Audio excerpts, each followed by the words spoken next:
شروع اللہ کے بابرکت نام سے۔ تمام احباب کی خدمت میں اقبال خورشید کا سلام۔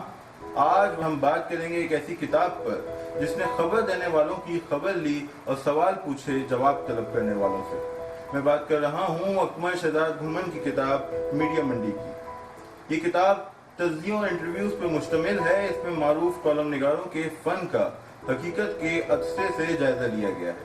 ساتھ ہی بڑے اخبارات کے ایڈیٹرز اور معروف صحافیوں کے انٹرویوز شامل ہیں جن میں کئی اہم اور کاٹدار سوالات پوچھے گئے ہیں۔ اس کتاب کو پڑھنے کے بعد پرنٹ میڈیا کی تصویر ایک ایسے حمام کے مانند ابھرتی ہے جہاں لباس اضافی شے معلوم ہوتا ہے۔ صحافت کے طالب علم رضوان طاہر مبین کے مطابق یہ ایک ایسی کاوش ہے جسے نظر انداز کرنا مشکل ہے۔ اسے جرنلزم کے نصاب میں شامل ہونا چاہیے۔ معروف بلاگر اور کئی کتابوں کے مصنف خرم سہیل کے نزدیک یہ کتاب صحافت میں آمرانہ رویوں کی عکاسی کرتی ہے۔ میرے نزدیک یہ ایک ایسی کتاب ہے جو تمام صحافیوں کو پڑھنی چاہیے۔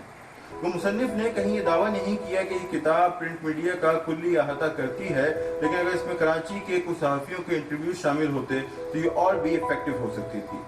But still, it's a must read. I will give 4 stars out of 5 اور مصنف کے لیے 2 thumbs up۔ اس ویڈیو کو دیکھنے کے لیے آپ سب کا بہت بہت شکریہ۔ میں آپ کے فیڈ بیک کا منتظر رہوں گا۔